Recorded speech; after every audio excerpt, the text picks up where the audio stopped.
All right. On that note, welcome everyone to our episode Under the Dome, our bye-week episode of Under the Dome. The Saints have just enjoyed their bye week right before we get into the real meat of the schedule. This week we get to play the Baltimore Ravens, a team that Drew Brees has never beaten, as that's been well documented. The only team in the NFL Drew Brees has not beaten, because Brees did beat the Saints when he was a San Diego Charger back in 2004. And, of course, he has beaten the Chargers a couple times as a Saint. So, yeah, this week he has one more demon to excise, one more mountain to climb, and one more thing to accomplish by defeating the Baltimore Ravens. And we'll talk a little bit about that game. We'll talk a little bit about the one more. Oh, no, I don't want to be on delay. No, I don't. It's bad enough I got to hear myself talk. I don't want to hear myself twice. Okay, we got you covered, dude. We're good. Good. Yeah. And then we'll talk a little bit about the upcoming schedule, because this is where, as we talked about a few weeks ago, the really hard games start up. And we got a couple other things we need to talk about. But first, let me introduce my co-host, my sick co-host here, Sean Williams, who's over there coughing. And thank God he's way over there and not here, because I can't afford to be sick right now. How you doing tonight, Sean, other than that? Other than that, I think I'm going to live. I just noticed that you and I both have throwback Reeboks on tonight. Yep. They're much more comfortable than the Nikes. But Well, anyway. yeah. It's a subtle hint to Bob, too. I want Jim Everett to come on the show. So, we want to thank everyone for joining us tonight. And thank Fan First Productions for being our sponsor. Invite you guys to subscribe to our show on iTunes and on YouTube.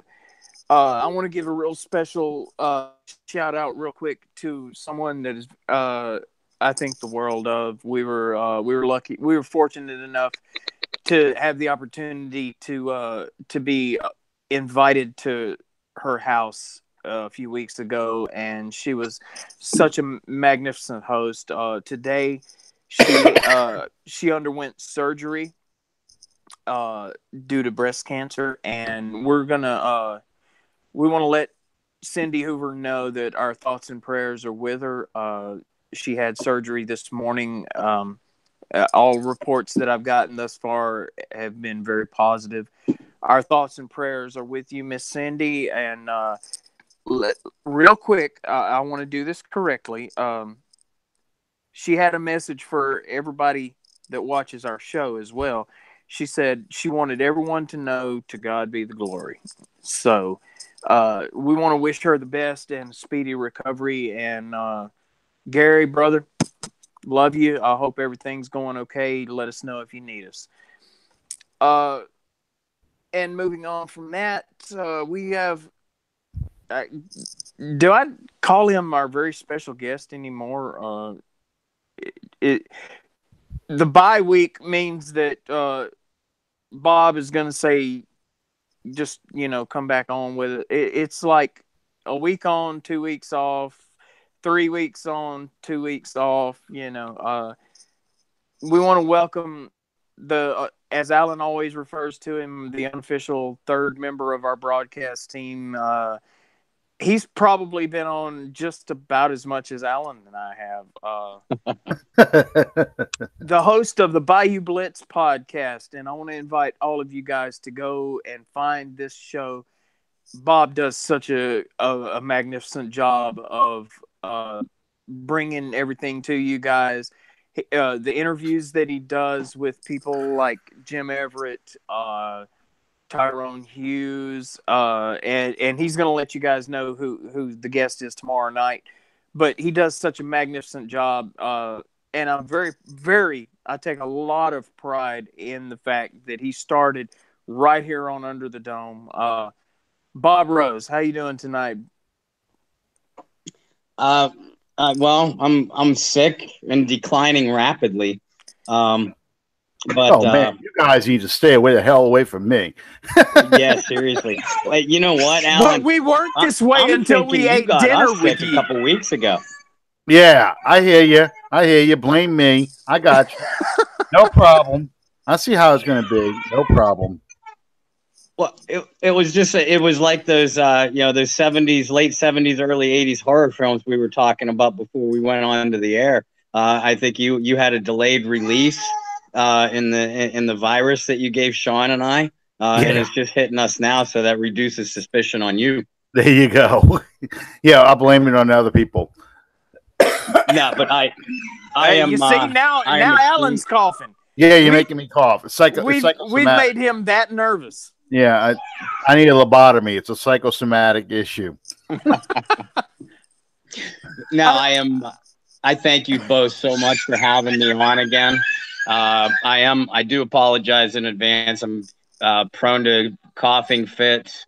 I got my 1 year old in rare form, as you can hear, and I can barely hear you guys. But I'm gonna do the best I can. Like you guys said, you did give me my start on the airwaves, so to speak. So anybody, and I do far better with a radio show, other than I have a face perfect for radio, as the saying goes. But y'all are stuck with me on video tonight, and I'm excited. We as a Saints fan right now, how could you not be excited about everything that's going on around us? Absolutely.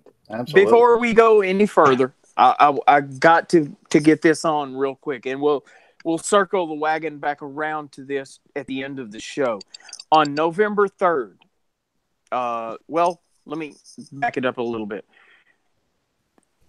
A couple of weeks ago, we had as a guest on our show Quinn Early, and we talked extensively about the book that he has had published called Bryant Acres. You can go to brianacres.com. Isn't that right? Yeah. It's either .com or .org. Let me check my notes here. Wow.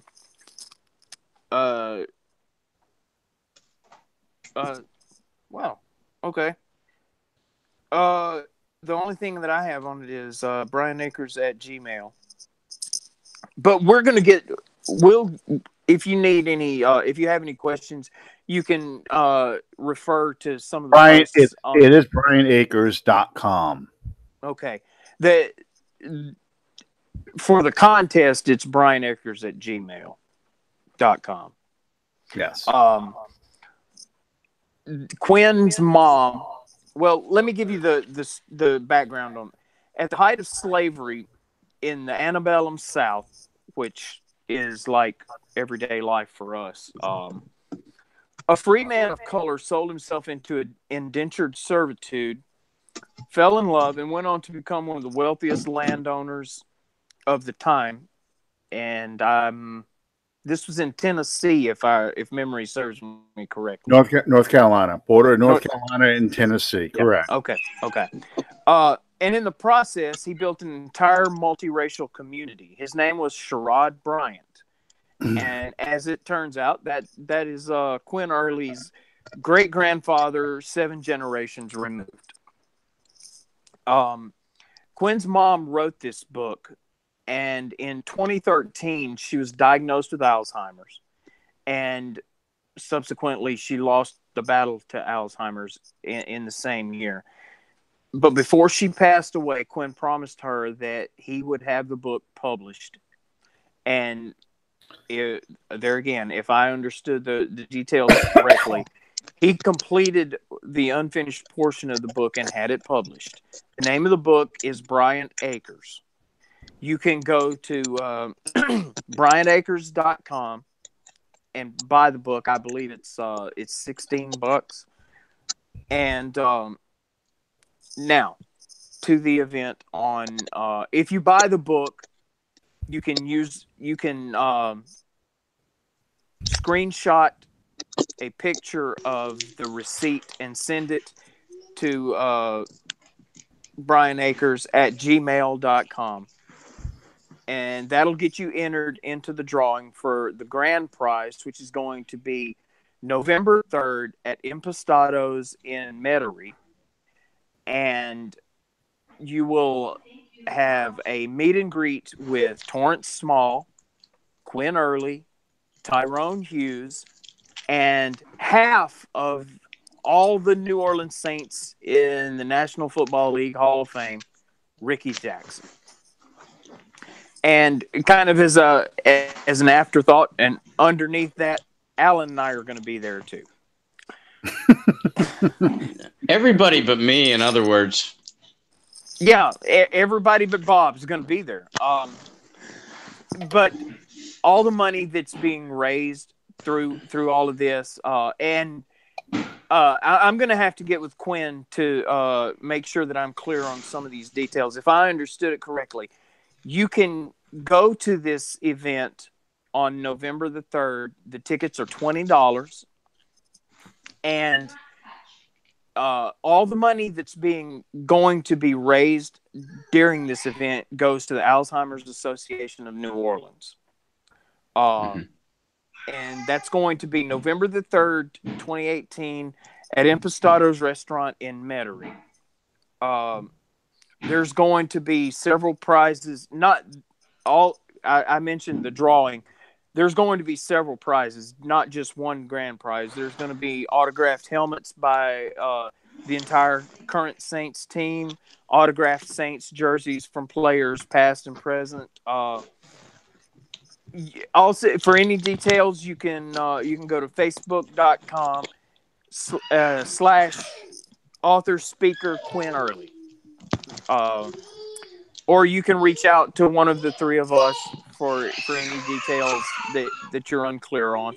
I know I explained it just about as clear as mud, but I wanted to make sure that we got this out there. This is a very worthwhile cause, and anything that we can do to help these guys to promote this event, we're honored to do so.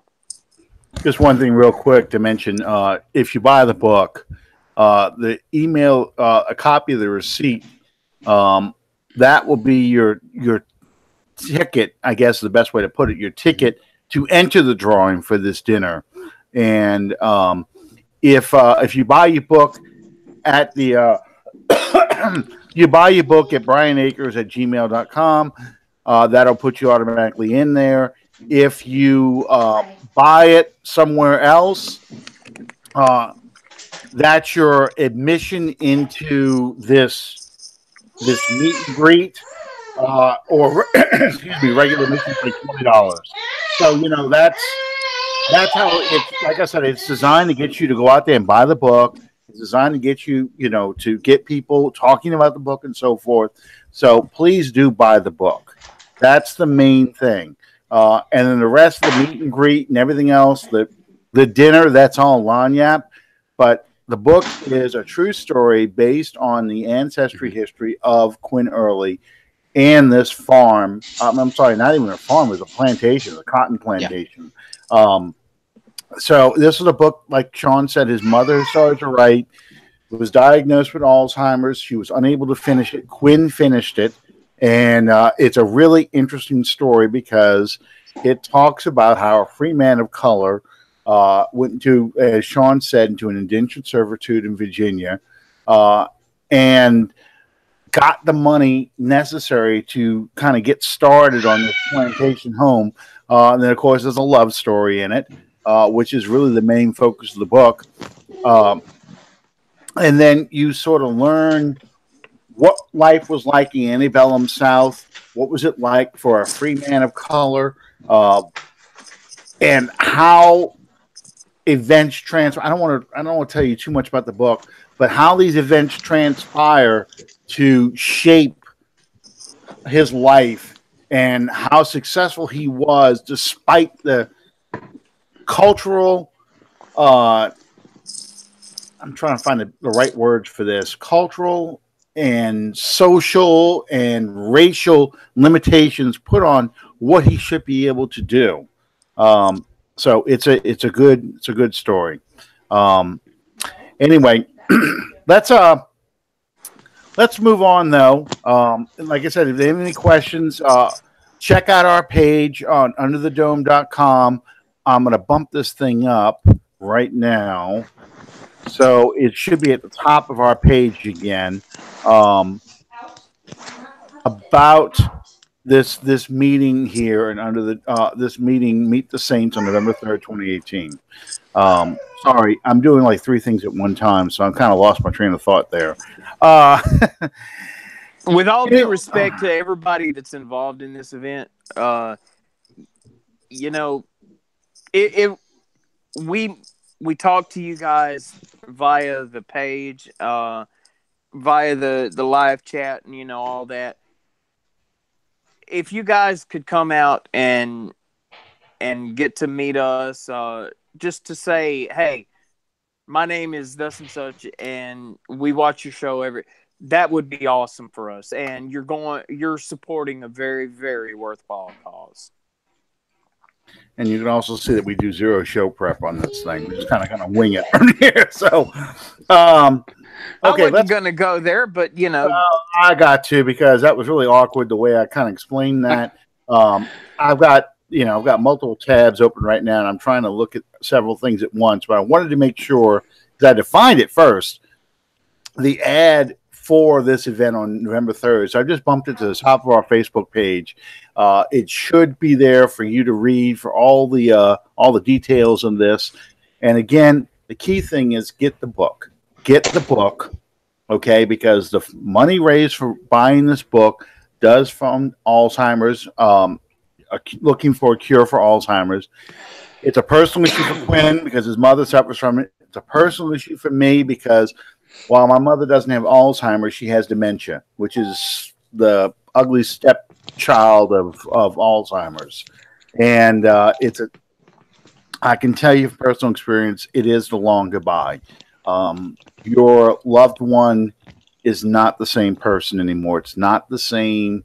My mom is not the same person she was 5-7 years ago. 2013 is when she was really diagnosed with it, but we saw indications in 2011 and 2012.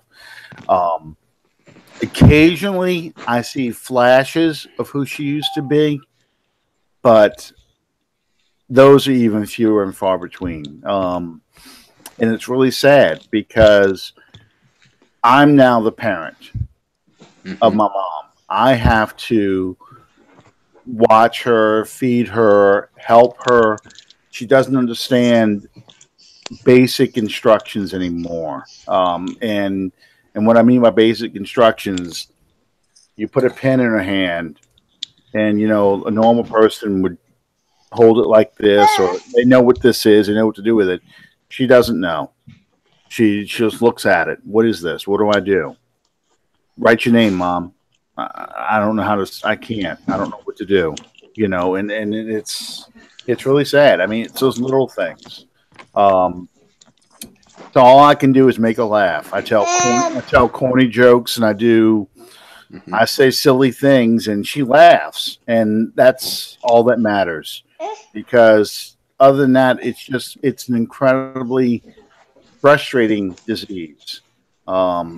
Because that person is going away. They're physically still alive, but it's not. It's you're watching a person regress, and it's very, very sad. So, this thing that Quinn Early is doing is very important to me as well. And any money that this book raises, and aside from the subject matter of this book, anything that you can do to raise money to find a cure for Alzheimer's and dementia, because no one should ever have to go through this. It takes away your basic humanity, and it's really, really tough to watch happen. That aside, let's go on and talk about the first quarter of this season. We're actually in week 6 now, so we can kind of, I guess, include the Washington game, even though we're now moving to the second quarter of the season. Bob, what do you think are the biggest takeaways that you've seen so far from this season? You got to start with Mr. Breeze. Can you guys hear me all right, by the way? Sure. Can. Okay. Yeah, you got to start with Drew. 18 years in the league. He is as sharp as he's ever been physically. I mean, the man is always going to be, mentally sharp. He's an extension of the head coach on the field. But Breeze is completing a hair shy of 78% of his passes. And it's not like he's only throwing 20 or 22 passes a game. The Saints have had to lean heavily on him offensively while Mark Ingram had missed those first 4 games. So the fact he might not have quite the deep arm that he had, but Drew was never known for a gunslinger down the field anyway, for a cannon for an arm. But he still has that flick of the wrist and gets the ball there fast, accurate, and most importantly, he gets it in his receiver's hands while they're on the move. So they don't have to stop and readjust their routes. They're able to make plays in the open field. And if you're going to start with Drew in the passing game, the next thing that you got to talk about is how well that offensive line is protecting him. I think he's only gone down 8 times. And more importantly than that, he's had a clean pocket to work from. He's not taken a whole lot of hits, which obviously is going to save his body for down this stretch run that we're going to talk about later in the show. Alvin Kamara, and Michael Thomas, they're among, if not the best combination of weapons in the entire NFL. And now that Mark Ingram is back, I defy anybody in the league to come up with a better threesome at the offensive skill positions. That's my biggest takeaways offensively. I was really happy to see, particularly in the Washington game, but really in the couple of weeks before that has started, Cameron Meredith and Tre'Quan Smith are both stepping up nicely. I'm hoping that this is just the beginning of some big things for them because we know, guys, New Orleans really struggled last year finding complementary targets to their big 3. So when Thomas, Kamara, and or Ingram were held in check last season, New Orleans really struggled, and that ultimately ended up being one of their downfalls. And this year, if the players like Tre'Quan and Cam Meredith, the reason why they brought these guys in the first place, if they could step up and be valuable and most importantly trusted weapons for Drew, that's going to make this offense nearly unstoppable down the stretch. Defensively, I love the way this team is playing run defense, and they have been playing it really well all year. It's gone kind of unnoticed because of how poorly the pass defense started, but teams just cannot run the ball against the New Orleans Saints. Defensively, I think they lead the league in yards per carry, how low it is. It's about 3 or 3.1 yards per carry. The linebackers are playing really aggressive football. The defensive line is stout up front, and the secondary, we always knew that they could support the run well. The pass defense is really coming along after some early struggles. That secondary still worries me a little bit, but the last 2 weeks, I should say, they've done a terrific job of keeping the play in front of them and making the tackle after a minimal gain. Which, as long as they can hold up in coverage for their first couple of seconds, that's going to give a very capable pass rush time to disrupt the pass pocket and ultimately force the other team into mistakes. So those are my biggest, especially positive takeaways from the first 5 games of the year. Sean, how about you? I think the most notable thing is the reemergence of the unpredictability of this explosive offense after Mark Ingram returned, because we skated from week to week not knowing exactly what we were going to get with just Kamara and Jonathan Williams. And you know, I Walmart needs to send a thank you card to the New Orleans Saints organization to thank them that Gillislee is able to come back and be their greeter at the front door now. Oh man, to be such a ballyhooed acquisition, I've absolutely been blown away by how unimpressed I was with Gillislee coming out of the evil empire and joining the New Orleans Saints. You know, we call me a homer. I don't understand why we watch out. I don't understand why we wasted a draft pick on a player as talented as Boston Scott when we didn't even give the man an opportunity to fill that void when Mark Ingram was out. But that's all in the rear view now.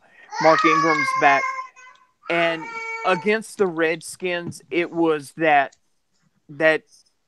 edge of your seat feeling of, oh my God, I don't know what they're going to do. I don't know if they're going to throw the ball. I don't know if they're going to run Ingram up the middle. I don't know if they're going to hit Kamara in the flats. It was just the unpredictability that we came to love last year. But I think more than that, the thing that stands out the most to me is how in the past 2 games, how the defense has risen up and gotten I'm not going to say they got back to what they were a year ago, but they're getting back to where they were a year ago. The thing that's foremost in my mind is how in that Redskins game you're playing a semi-accomplished veteran in Alex Smith, and in the first 1, 2, maybe 3 series, you lose 2 starting cornerbacks in Lattimore and although he came back later, P.J. Williams went out with an injury. But yet, the backups, Justin Hardy came in and played out of his mind. P.J. Williams re-entered the game and played lights out. And Alex Smith never threw a touchdown pass against you. And that's what Washington brought him in for, was to throw touchdown passes. And he never did that against you. The defense is starting to get to where they need to be. For the life of me, for all the talent that this team has, I cannot begin to understand why it is so hard for them to be at that level in the first month of the season. 2011 may be the last time that they actually performed in the first month of the season. But, just what Will said. I think one of the things that stands out the most to me is the rookie Marcus Davenport. We paid a king's ransom to get this young man in the draft. And whether you agree with the methodology that was used to bring him to New Orleans or not, you can't argue with the results. You can do a side-by-side comparison between his rookie season and that of Cam Jordan, and you see Davenport trending at a higher level than even Jordan did. And that's exactly what you want with somebody that you had to put so much on the line to get. And I think he's fulfilling every expectation that was placed on him as a rookie and coming into this team. Well, there's not a whole heck of a lot left for me to talk about because y'all covered about almost everything. I like the fact that this defense appears to be getting better each week. We're seeing improvement in the pass rush. As Bob pointed out, the run defense is getting better and better. Now, granted, we're talking about 2 teams, Washington and the Giants in particular, that are not very good, but the Washington Redskins just beat the Carolina Panthers last Sunday. So, Washington's the definition of mediocrity. It's up one week, down the next. But the point is they have weapons on offense. Tampa Bay is becoming what we expected out of Tampa Bay. Especially now that you got Jameis Winston back as quarterback. Fitzmagic is over with. That defense is about, after all the acquisitions they got, that defense, knock on wood, hopefully will surpass the 2012 Saints defense as the team that gives up the most yards in NFL history because they're on that pace right now. They just fired my favorite coach in the entire world, Mike Smith, who has the unique distinction of getting fired twice because of the Atlanta Falcons. Once as head coach, and now once as defensive coordinator after that performance against the Falcons on Sunday.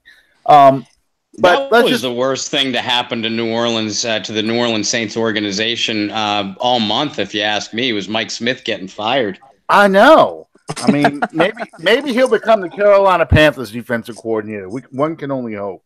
Or even better, become the head coach of the Carolina Panthers. Mm-hmm. That would be awesome. Y'all are harsh, man.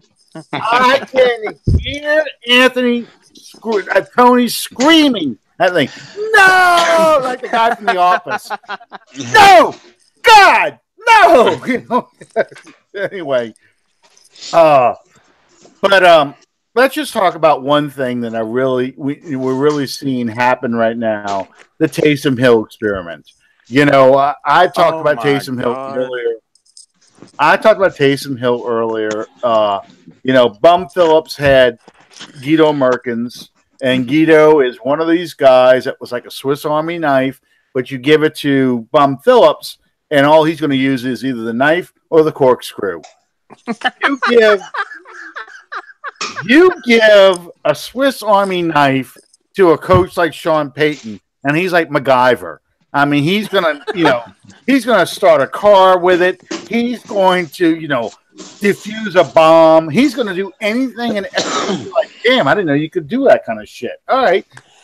So what we're seeing with Taysom Hill, of course, you've seen return kicks, you've seen him play the quarterback, do the read option. You see him play receiver. You see him play blocker. You see him do a little bit of everything. The only thing he hasn't done yet is play cornerback, which I probably could do that too. I was waiting for that against the Redskins. Yeah, I mean, he's done a little bit of everything. He could probably punt on if they absolutely, Morstead gets hurt in a game, we'll probably see Taysom Hill out there punting. He's been the gunner. He's rushed punters. He's a fun boy to watch. Now, sometimes you feel like, okay, Sean, you're getting too cute. Just do what you got to do. But at the same time, he poses tremendous problems for a defensive coordinator because they don't know when he's going to show up. And one day, he's not going to keep the ball. He is going to hand it off to Kamara. Or one day, he's really going to throw that pass to Drew Brees, who's lined up on the outside. That's the kind of things that make this a fun season for the Saints fans. It helps that we're winning, but, it's fun to see him out there. And I'm curious to see. Can I just say one thing? Mm-hmm. Okay, I'm not bitching because we win. Don't get me wrong. I love the W over whoever scores the points to get it. I'm sorry. I have a problem when you take a absolute first ballot Hall of Famer out from under center or out from behind, in our offense, out from behind center in a goal line situation for a novelty act. That's a problem for me. I understand that, but right now, that is giving defensive coordinators fits when he does that. And let me rephrase that. I have a problem with that unless he finds a way to get the ball to Alvin Kamara, because I have Kamara in fantasy, and I get the point. There we go. All right, I get that. I'll never argue that. I get that.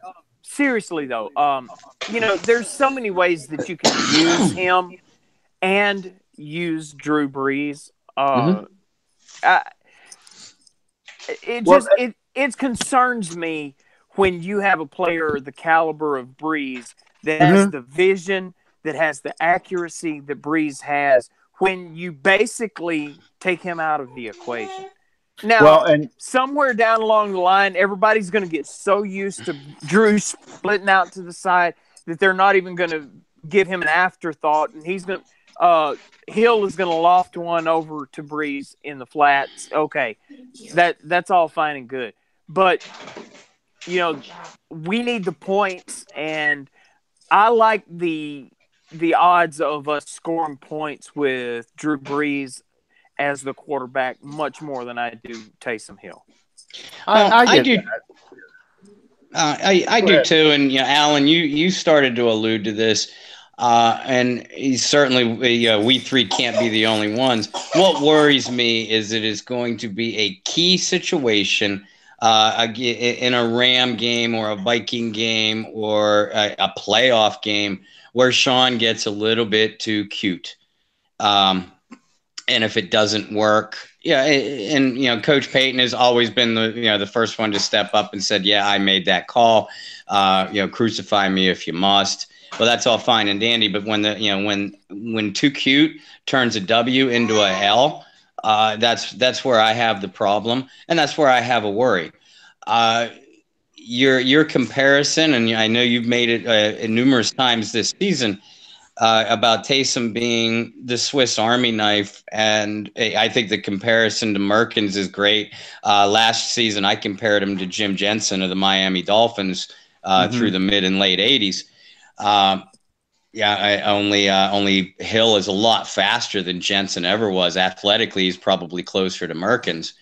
The last thing I want to see, I don't mind the running plays, in goal line and short yardage situations, especially with Ingram back out there now, because now you have Ingram, Hill, and Kamara, and almost they'll call it the Wildcat, but I'll make probably the more accurate comparison would be the old wishbone offenses of Oklahoma and Nebraska, and.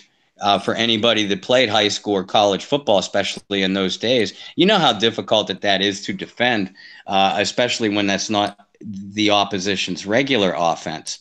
The last thing I want to see, though, is Taysom Hill throwing it with his arm cocked, throwing a pass in a key situation against a playoff caliber opponent, or an opponent where that single play could mean the difference between a home playoff game and fighting for a wild card spot. And I realize it's just the pessimistic Saints fan in me, trying to maybe search for something that a worst case scenario. But I think every single one of us that has seen Taysom come in the game in those situations all year long, we're almost waiting for Coach Payton to get a little bit too cute. Yeah, and to be honest with you, some of the biggest plays that we've had in the past 3 games have been Taysom Hill related plays, where you had, you think about the Atlanta game on 3rd and short, Taysom Hill runs up the middle, basically untouched, runs right past people, and they didn't even realize he had the ball until he was already past them. In the Giants game, the fake punt, the ball goes snapped directly to Hill. He throws a pass to, I believe it was Justin Hardy, but he throws it to Justin Hardy, gets the key first down, and that becomes the drive that the Saints get on the board finally. And grab momentum too. Yeah, and gets momentum. So, yeah, you're holding your breath every time he does something because you're worried this is going to be a disaster, but we keep getting success with it. So Sean starts putting more and more into it, and I get it. I do get it. I think we could have had touchdown 500 if we didn't put Taysom Hill in the game late, in the goal line situation. So, who knows? Who knows? And I think he's well aware of that, but Hill also presents so many problems for a defense because it's unpredictable when he comes in. And the more he's in and the more they think they got to handle what he's going to do, and he does something totally different, I think the more opportunities it will open for a player like Kamara, a player like Ingram. So, you were going to see some other things that's going to happen. So that experiment's going to keep going until it stops working. I think it's an interesting analogy that everything that you see Taysom Hill doing in the Saints offense, to bring this thing kind of full circle here, everything that you see Taysom Hill doing in our offense is exactly what the Baltimore Ravens would like to see with Jackson. Yes. God, I drew a blank. Lamar Jackson, yes. You would think after that moment of sheer panic when we traded up in the first round of the draft that I'd remember that name forever. But it's everything that the Ravens would like to be able to do with Lamar Jackson, but seem unable to do so. You see him out there on this and that, and every time that I've seen the Ravens play when they've used him, it's been basically a Notre Dame box with him running off tackle for 3 or 4 yards. Mm-hmm. Yeah, he actually has more rushing attempts and a couple more rushing yards than Hill. Same amount of completions, but you're right. It just in the Ravens games or film that I have seen, it doesn't seem to have that element of unpredictability that the Saints do when they bring Taysom into the game. Now, to be fair, that could also be a product of the different kind of backfield weapons that the Saints have compared to the Ravens. It's probably a combination of the two. That's exactly what I see. I think it is. I think it's a problem with the Ravens' limitations on offense versus ours. We have far more weapons offensively, and I think that's what throws the Ravens off.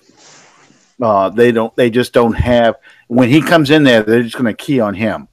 They're not going to key on the running attack. They're not worried about the passing attack. They're just going to go after him. And we haven't seen that yet with Taysom Hill. They're not keying strictly on Hill. They're watching where everything goes.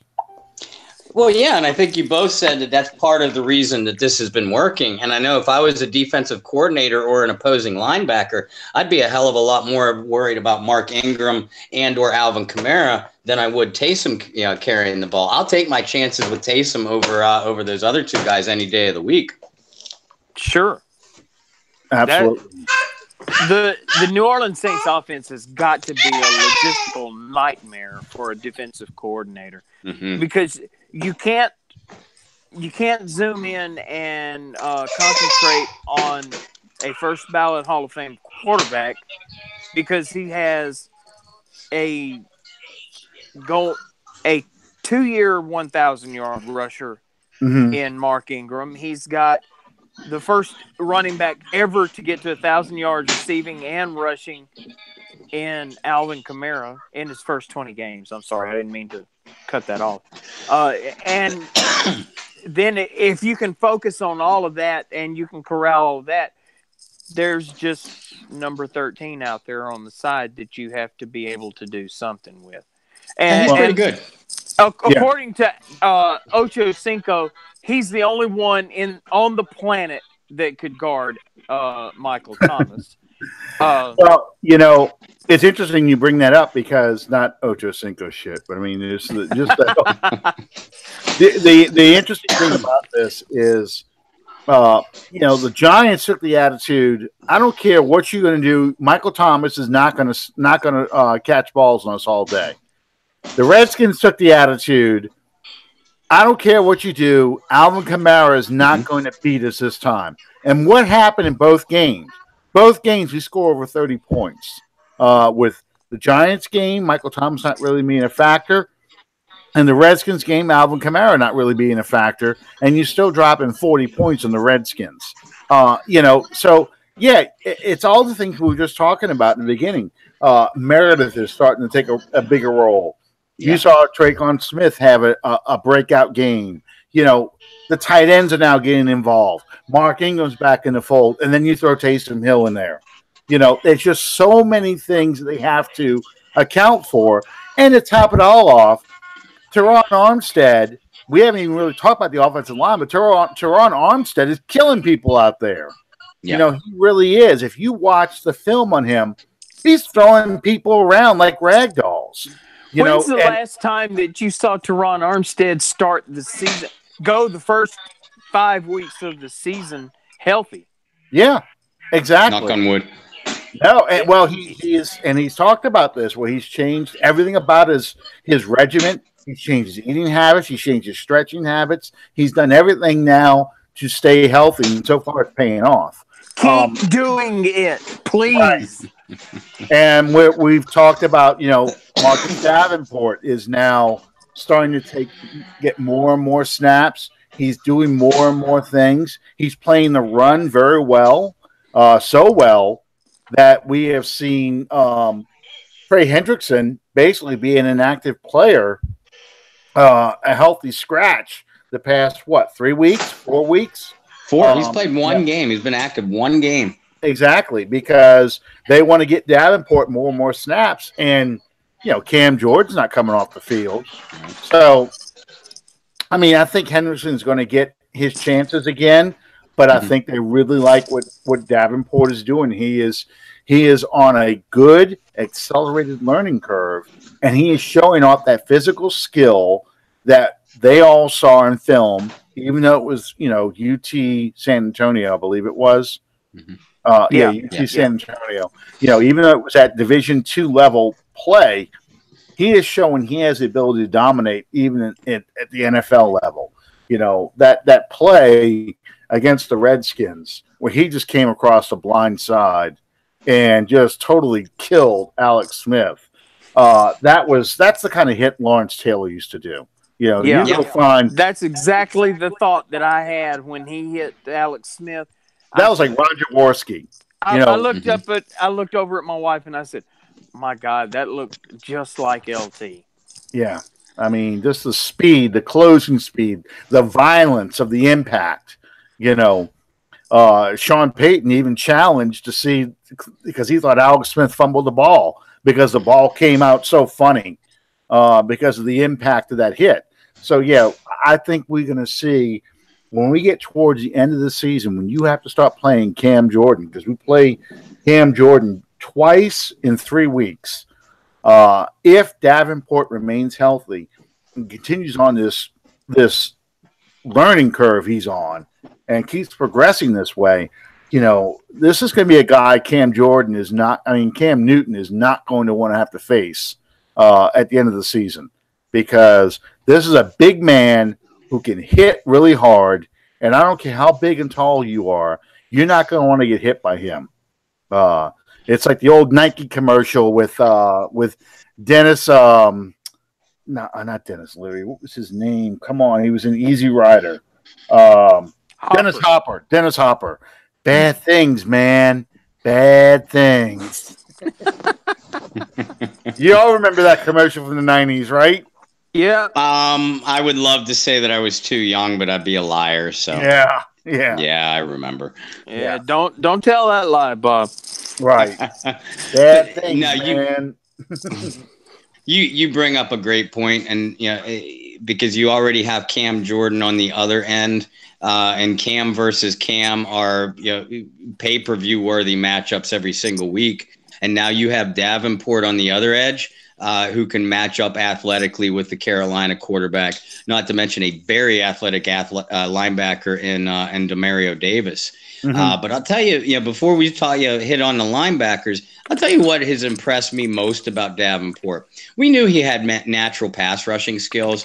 I mean, just watching him through draft film and OTAs, you could tell, because a lot of us were sitting here, okay, well, what kind of impact is Marcus Davenport going to make in his rookie season? And a lot of us were thinking, at best, situational pass rusher, 6-8 sacks. I am most impressed at how well he is playing against the run. Mm-hmm. He has evolved into an every down player, and it's really limited. It's not only kept Trey Hendrickson off the field, like you said, Alan, but it's starting to limit the snaps of Alex Okafor. Not to take him out of the equation, it just makes the Saints that much deeper of a defensive line going down this stretch, because Davenport's going to hit a rookie wall at some point. But the fact that he is already, after 5 games of his rookie season, already an established and bona fide every down player is what has impressed me the most. Absolutely. I mean, he's a huge man. He really is. I've gone to 2 games so far this season, and just to see him on the, when the defensive line is standing around, to see him tower over Cam Jordan and over Sheldon Rankins, who we haven't even talked about. Sheldon Rankins is very quietly having a great season. I think that's the key, though, because we could sit here and discuss the defensive line, and we could talk about Cam Jordan. We could talk about Marcus Davenport. We could talk about Rankins. We could talk about Onyemata. We could talk about Okafor. There's just so many contributing factors that are moving towards the success of the front, the defensive front for the New Orleans Saints. Yeah, exactly. And I think that's helping out the linebackers. And, you're talking about Demario Davis. I think it's not a coincidence that now that he's moved back to the inside, we've seen even more production out of him than we did when he was on the outside. I know the thinking was his speed and his instinctive skills was good on the outside, but I think they're kind of are sort of giving up that experiment right now, as long as Manti Te'o is injured, and they're going to try and keep him more in the inside. But again, the Saints play a funny 4-3 alignment. They shift so many things around that he's an inside backer, but he's also playing towards the outside, depending on where the safety is going to line up. So I think we've seen they're pretty happy right now with Davis and Klein being out there the most, and then they'll rotate in Anzalone, and they'll put in Craig Robertson in certain situations. But they really like Robinson more on special teams right now. Yeah, and it's hard. And I think any combination of the three of us, along with many other people through these Saints sites, we've had conversations, kind of wondering out loud why Robertson isn't playing more. Klein's playing some really good football, though. Personally, I would, if all things being equal, I would like to see Robertson over Klein as well. On the alignments where they only play two linebackers. And dime specialty packages. But Klein is just playing really well, not only against the run, but he's held up pretty well in pass coverage as well. And when Te'o is healthy, he's going to be your early down backer anyway. So those are going to be your three linebackers, Demario, Klein, and Manti Te'o. Robertson, and we know Robertson can play any of the linebacker positions capably, and he's one of that team's emotional leaders.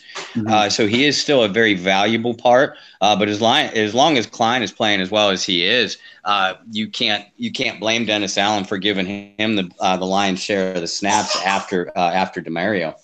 Exactly. I feel the same way. So let's talk a little bit about some of the concerns. We've kind of touched on a little bit with the secondary.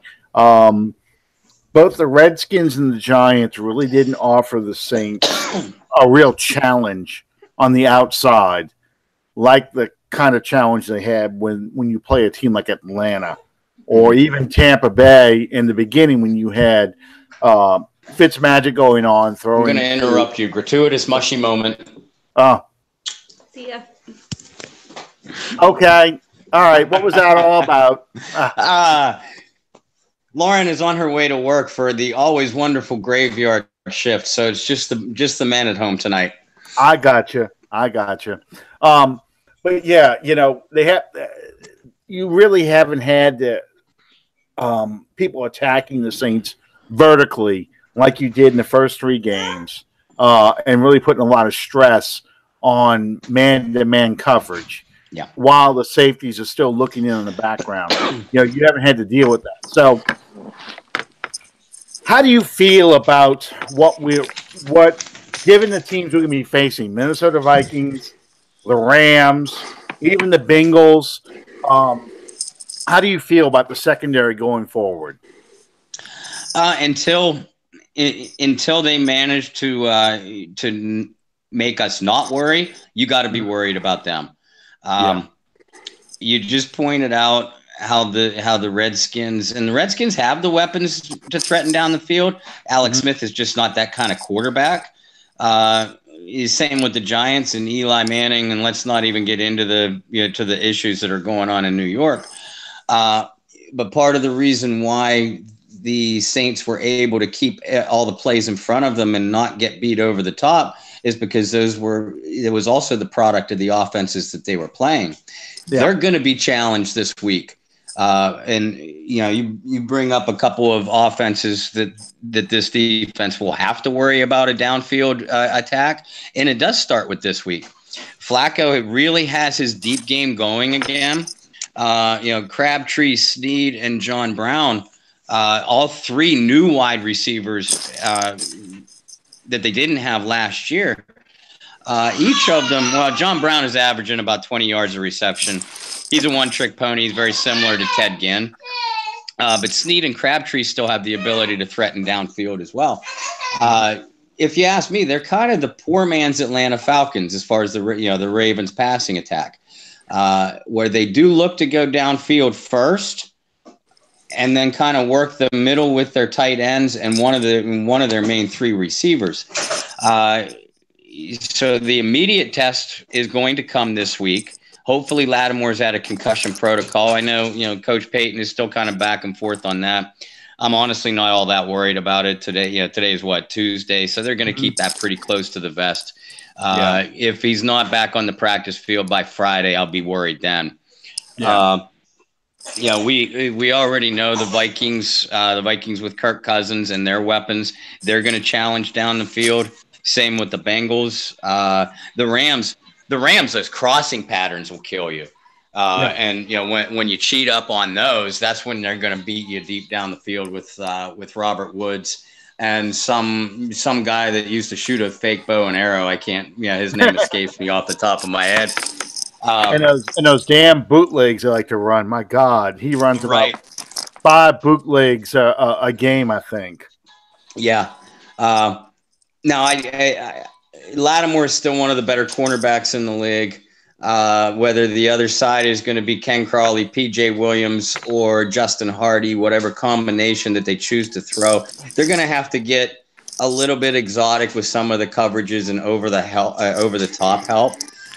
I think the last few weeks against Washington and New York have really helped this team solidify their communication on the back end. And that, as much as anything, was a big reason why they were getting beat so often and so badly against Cleveland, Atlanta, and Tampa Bay. I don't mean to put a blanket on, hey, we shouldn't be concerned because of this or that. I'm just saying I like the pieces that this team has, despite the different trade rumors. I think we are going to have what we have moving forward, and hopefully we'll get Patrick Robinson back before the end of the season. But I'm going to be very interested to see how they handle the down the field test that Flacco is going to throw at them this week, and it starts right there. Right. I totally agree. Sean, are you back with us now? Yes, sir. Okay. We're talking about, as you no doubt heard, we were talking about all the the challenges of the upcoming schedule. So, beginning with Baltimore, this is the thick of the schedule, because once you get past Thanksgiving in Atlanta, the schedule lightens up pretty well. You've got the Cowboys in Dallas. That's a Thursday night game. You've got at Tampa, and you have at Carolina. And Tampa looks beatable again. Carolina, you don't know what you're going to get, but, we match up well with Carolina. The Steelers. I always sweat going to Carolina. Yeah. The Steelers. Actually, I think we have better success in Carolina than we do at home against Carolina for whatever reason. I have to go back and look for sure at the stats, but for some reason, I think we do better in Carolina. But I'll look for sure. The Steelers, that's a Pandora's box. Who knows what you're going to get? That's going to be a 45-40 game. I think so too. I think it will. And then you play Carolina at home. So this is really the heart of your schedule. This is going to make or break your season. The Ravens at the Vikings, home against the Rams, at Cincinnati, and now even Philadelphia looks beatable again. Mm-hmm. So is somebody doing Pop Goes the Weasel? Yeah. I thought so. Okay. I'm so glad because I That's thought not me. I thought that was only in my head, and anyway. He dances too. I got a Three Stooges story about that song "Pop Goes the Weasel." That's the song they had to play to make Curly fight people. That's That's right. Long That's right. time I forgot that. Yes, long time Three Stooges fan, and I'm proud to say I passed that on to my son. He bought the entire collection of DVDs of the Three Stooges, so he can watch them. True story. My wife was sitting here watching, and I know this is absolutely nothing Saints related, but my wife was sitting here one night watching TV, and she was flipping through the channels, and my son, who will turn 21 tomorrow, happy birthday, Jonathan Christian Williams, my oldest son. But anyway, she's sitting here flipping through the channels, and she comes across Three Stooges video. And she said, oh, John, baby, I think you would love this. And he stands up and looks at it and watches about 3 seconds of it and turns and looks at her and says, oh, I hope you don't think that I'm going to watch gray TV. But as it turns out, Jonathan got a boxed set of Three Stooges videos, and he's a major fan now. So, my son Matthew's favorite episode is "Disorder in the Court." That's got to be his all-time favorite, with Curly having to take the stand, take off your hat, put your hand here, raise your right hand, take off your hat. The whole bit, that whole sequence. He loves that whole sequence. And he's been like that since he was 10. So anyway, my wife's like, this is so stupid. How can you remotely find this funny? It's a man thing. It's a man thing. I've had people that have asked me, when Bob is on with you guys, do y'all know what you're talking about? Because you shoot off in this direction, and then you shoot off in that direction, and then you shoot back around to that, and y'all all three seem to know what each one of the other ones is talking about, but we have no clue as to what's going on. It's a stream of consciousness show. That's what it is. Stream of consciousness. That's how you have to look at it. As things pop in your head. I hear the song "Pop Goes the Weasel." The first place my mind goes to is Three Stooges and Curly beating the hell out of everybody in the ring because that song is playing. Anyway, back to where we were before. Suffice it to say, warped minds think alike, and we understand one another, and it's our job to bring y'all up to our level. Yeah, exactly. Scary or not, that's life. Yeah, or down to our level, whatever. If it wasn't for the gutter, my mom would be homeless. That kind of thing. So, Sean, we've talked a little bit about the secondary and the challenges that these offenses in the next few weeks are going to present the secondary. How do you see this playing out now against the Ravens and against the Vikings? Because these are two critical games that really, one to get one to really get the monkey off our back with the Ravens, because we haven't beaten them since 2002, and the other to kill finally once and for all the Minneapolis Miracle by kicking their ass in whatever the hell they call it stadium. It's not the Metrodome. It's not Metropolitan Stadium. Well, first things first. With the Ravens, I've seen a couple of or bits and pieces of a couple of games that they've played this year, and with the Ravens, it seems a whole lot like it's either feast or famine with this team. Mm-hmm. You either have a throwback to the Super Bowl years that they enjoyed, where Flacco could throw no bad passes and the defense was just mauling people, or they're the village idiots, and they get blown out by 20 points in their own stadium. as far as the Saints matching up with them, I think that they more than match up across the board. It's just a matter of going into Baltimore and handling their business. Now, you made mention of the Minneapolis Miracle, and make no mistake about it, the mental hurdle that this team is going to have to get over is very real. It's a very real thing that they're going to have to go back to the scene of the very lowest point that their team has been on in some time, and going back to the whatever the hell the name of that stadium is up there, to where the season ended for them a year ago, and they're going to have to put Stephon Diggs and all that. Please forgive me. All that bullshit they're going to have to put behind them and get on with the business of getting on with 2018. Yeah, my over and under. I'm sorry, but my over and under for the play getting reshown or mentioned is 5 by Chris Collinsworth and the NBC staff. That's a Sunday night game. They're going to. That's before kickoff. Right. They're going to. Yeah. Well, every time Stephon Diggs catches a pass, especially when he catches one against Marcus Williams, and my attitude really is, this almost needs to be a defensive win. You know, it's not just enough that Breeze drops 40 points on them. It's going to have to be a game where the defense really makes a statement in this game, whereas, you know, either Marcus Williams gets turnovers or Cam Jordan and Marcus Davenport beat the hell out of Kirk Cousins all night. But defense is going to have to do something in that game this can't be a shootout.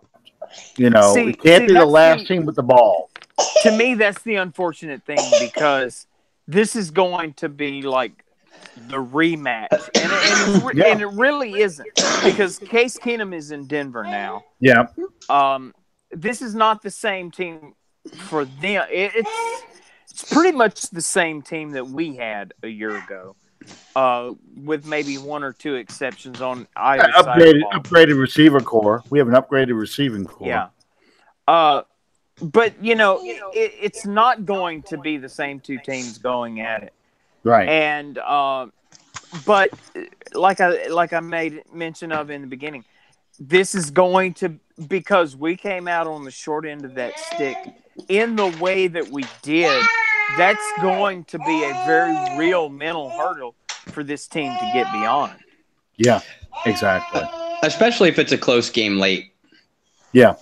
Yes. Absolutely. I mean, you know, we were talking about how last year they had an 8-game winning streak. Where can this 8-game winning streak develop this season? And really, we're at 4 right now. If we can beat Baltimore and Minnesota on the road, you know, that's 6 going into the Rams game. We don't have to go on an 8-game winning streak, but it would be nice to say, okay, the only games you're going to lose this year will be Tampa, the Rams, and maybe one of the Carolina games. That's the only games that you lose the rest of the season. And you're 13-3. That's a good season. So we've got to take care of business. These are games we have to win, because the Rams games get hyped up as a possible NFC title game. Oh, yeah. You know, because at this point, who knows where the Rams, they'll still be undefeated. But the Saints only have 1 loss because they've beaten Baltimore and Minnesota. You know, that's going to be where everybody's going to focus on, because we've already beaten Minnesota head to head. So Minnesota's now out of the equation. You're talking now, those two teams look like they're going to go at each other.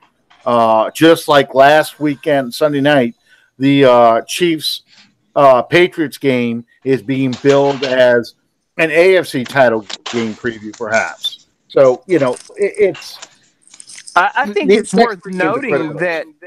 I think it's worth noting that if you're looking over the schedule, the Minnesota Vikings, they're not the team that they were a year ago. No. The Cincinnati Bengals are a better team than they were a year ago.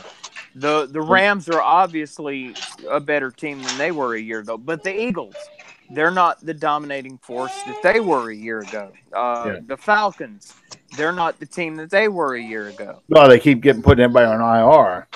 Mm-hmm. So, that's their issue. Their injuries is destroying that team. And the Cowboys, that's a very beatable team. Tampa Bay with Jameis Winston now, that's a very beatable team. And Carolina, both games we match up well with them. So, that could be a split. That could be another sweep. Who knows? It's always going to be a street fight with the Panthers. Absolutely. Yeah. Absolutely. It's going to be a get down and dirty with it, and it's going to go down to the fourth quarter as to which team wants it the most. And which Cam Newton shows up. Is it the good Cam or is it bad Cam who's sailing balls high or throw him in the dirt? Who knows? Well, and which Cam shows up for Carolina in a big way depends on which Cam shows up for New Orleans. Yeah. This is very true. Especially with the games so close together. But here's something else to think about, and all of us talked about it leading into the season, about with the NFC being at least on paper loaded, and I don't know about you guys, I haven't seen anything in these first 6 weeks to make me think otherwise now. Why a first round bye is maybe not the key to get to the Super Bowl, but certainly a key. And now you look at this schedule, and we all know how physical those Panthers games could be. And to have the Carolina 2 of the last 3 weeks of the season, that means all the more that the Saints really have to be set up before they go into these final 3 games. Not where they could lose the last 3 games and still be in great shape, but where they have a little bit of a cushion, not necessarily for wins or losses, but for physical recovery going into the playoffs. Absolutely. I do not want either of those Carolina games to dictate who's going to win the division. We cannot have that. We need to have I'd like for it to be the kind of game where we can rest and maybe Teddy Bridgewater gets to play that last Carolina game. It may be a situation like that, but that's getting way, way ahead of ourselves. Right. We've got to take care of business in Baltimore. Yes. I think this is the game where we finally break it. I think Breeze is playing at a level that at 39 years old, he's playing better than he did at 25. I think he is going to be at the position and the offense is going to be balanced enough where they can run the football. I know they got 11 sacks against Tennessee, but Tennessee stinks. I mean, there's no other way to put it. Their offensive line is not good. They don't have a very good offense. They're very predictable in what they do. We talked about Taysom Hill and the things that just the challenge alone that he offers. I think with Ingram and Kamara, that is going to keep the Ravens defense from just pinning their ears back and going after the quarterback because they're going to expose the back end of their defense to too many weapons. Breeze loves when you blitz him because that's when the screen passes come. That's when the seam routes come. All the things that put a lot of stress on a defense.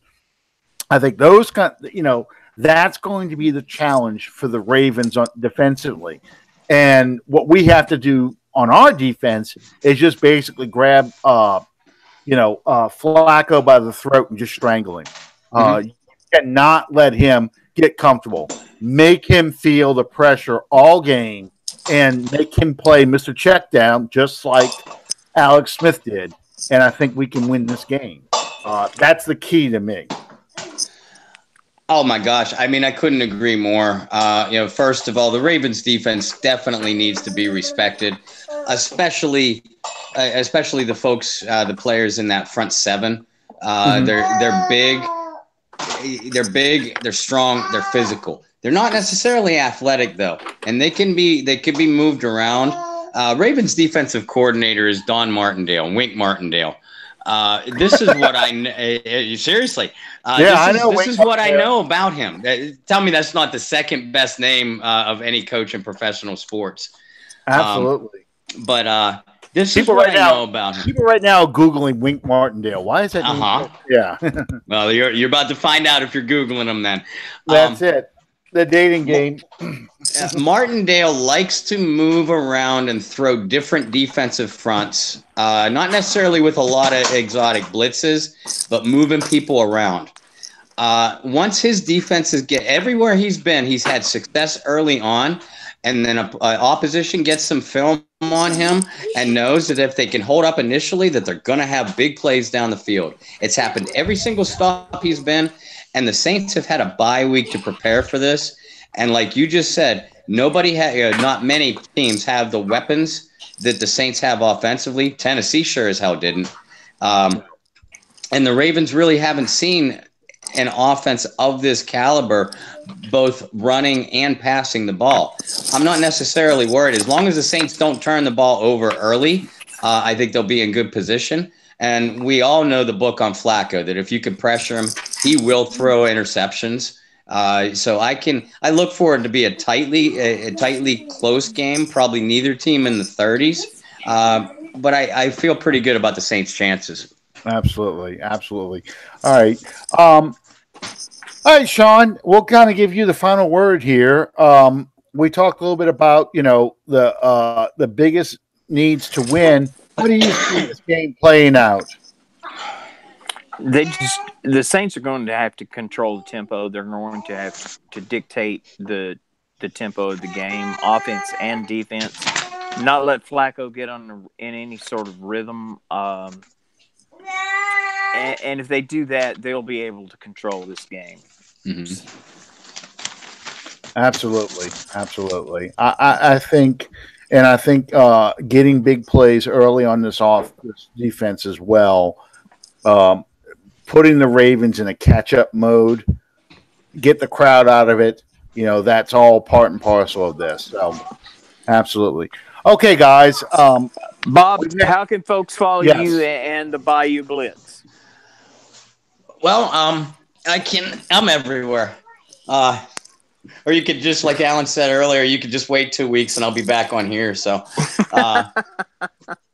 no, I'm on Facebook, Bob Rose, and Twitter at BobbyR2613.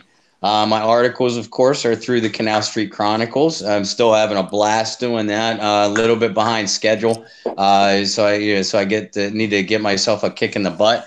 But Canal Street Chronicles can be found on Facebook and Twitter at Saint CSC. The Bayou Blitz, of course, is every Wednesday night podcast. Tomorrow evening, of course, being Wednesday, we'll be on at 9 p.m. Eastern Time, 8 o'clock Central. Any of the past shows can be listened to through the Saints News Network or through the Spreaker app. We also have a Bayou Blitz Facebook page. Not on the same caliber yet size-wise as Under the Dome or some of those other outstanding Saints groups, but we're clawing and scratching. We have a lot of great dialogue and a lot of great members there. I'm excited about how far that group has come. Tomorrow night we have a little bit of a Baltimore Ravens perspective. A young man named Kenya Allen, who I actually coached in high school. In track and field. He was an outstanding sprinter and an outstanding defensive back for West Allegheny High School and Lafayette College. He is a Baltimore sports photographer and has covered all the Ravens home games. So I'm interested to see what he has to say about like an up close and personal perspective. I'm really excited for this interview. So we're looking forward to that tomorrow evening. All right. That sounds great. That sounds exciting. Thank you, Bob, as always, for joining us. And, as always, you're going to be the third member of our group. We'll get you in. Hopefully you're feeling better soon. I hope you feel good for your show tomorrow night. And we'll all be listening in. Sean, any last words?